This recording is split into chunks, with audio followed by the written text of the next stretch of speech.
So, everyone go to your first table. Yes. Even if you're not done, go back to your first table. We had something that looked like this. We had log of 2 plus log of 7.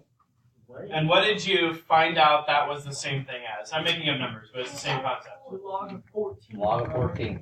Yeah, log of 14. Can we still answer the question? So, who thinks they came up with a rule that we can follow every time and it will always work? Gabe? Log parentheses A plus log parentheses B equals log parentheses AB. Is that what you guys, raise your hand if you got log of A times B. Good. That is correct. Okay. The next table. You had some, it was the same thing, but it was minus. So log of 10 minus log of 2. And what did we get? Log of 5. So did we subtract them? No. So this is called condensing. But if we have two logs subtracted, we can write them as a single log. But what is the rule that you came up with? You have to do, Austin?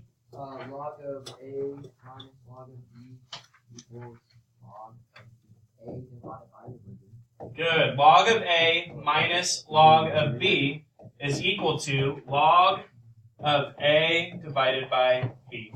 How many of you got that?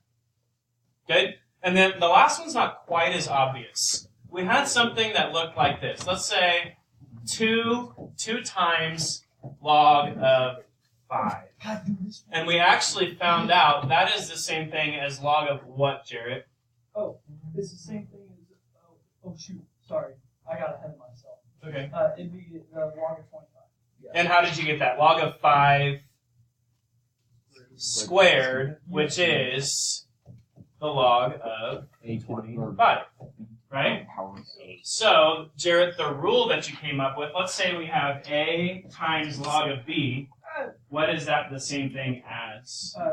Log of B to the power of A. Awesome. Log of B to the power of A. How many of you got something like that? Or vice versa. I don't remember which order it was in, but good. That was the last one. You might not have gotten to it. That's okay. Go ahead and get your notes back out and copy these 3 properties down. It's on the back side of your notes from today.